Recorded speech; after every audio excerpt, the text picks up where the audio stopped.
இன்றைக்கி நான் சொல்ல போகிற கதை வந்து ஒரு நண்டும் கடலும் சேர்ந்த கதை. ஒரு நண்டும் கடலும் திக் ஃப்ரெண்ட்ஸாக இருந்தாங்களாம். டெய்லி அந்த நண்டு ஊரை பூரா சுற்றிட்டு கடல்கிட்ட வந்து கதை சொல்லுமா. அப்படி தினம் கடல்கிட்ட கதை சொல்லையில் அதோட காலடி தடத்தை பார்க்குமா. அதை பார்த்தா ஸ்டார் மாதிரி இருக்குமா, ரொம்ப அழகாக இருக்குமா, அதுக்கு அது ரொம்ப பிடிக்குமா. ஆனால் இந்த நண்டு வந்து பேசிட்டு போன கொஞ்ச நேரத்துலேயே கடல் வந்து அந்த தடத்தை அழிச்சு விட்டுருமா. ஆனால் வேறு ஒரு நண்டு அதே மாதிரி நடந்து போனால் வேறு யார் நடந்து போனாலும் கடல் அதை அழிக்காமல் இருந்துச்சான்.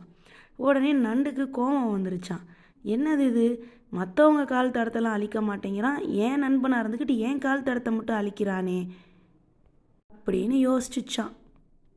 அப்புறம் அந்த நண்டுக்கு ஒரு எண்ணம், கடலால் தான் எங்கேயுமே நகண்டு போக முடியாதுல்ல, நம்மளுக்கு கால் இருக்குது, நம்ம நடக்கிறோம் அப்படின்னு சொல்லி நம்மளை பார்த்து ஒரு வேலை பொறாமையோ அப்படின்னு யோசிச்சுச்சான். அப்புறமும் ஏன் அடுத்தவங்க கால் தடத்தெல்லாம் அழிக்காத கடல் நம்ம கால் தடத்தை மட்டும் அழிக்குது, ஒருவேளை நம்ம கால் தடம் மட்டும்தான் ரொம்ப அழகாக இருக்கும்னு யோசிச்சான்.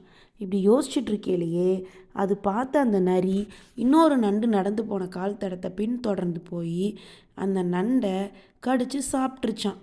இதை பார்த்ததுக்கப்புறம்தான் அந்த நண்டுக்கு புரிஞ்சுதான் நரி போய் பின்தொடர்ந்து போய் பிடிச்சிடக்கூடாதுன்றதுக்காக தான் தன்னோட கால் தடத்தை அழிச்சிச்சின்னு. ரொம்ப சந்தோஷப்பட்ட நண்டு கடல்கிட்ட போய் நன்றி சொல்லிச்சான்.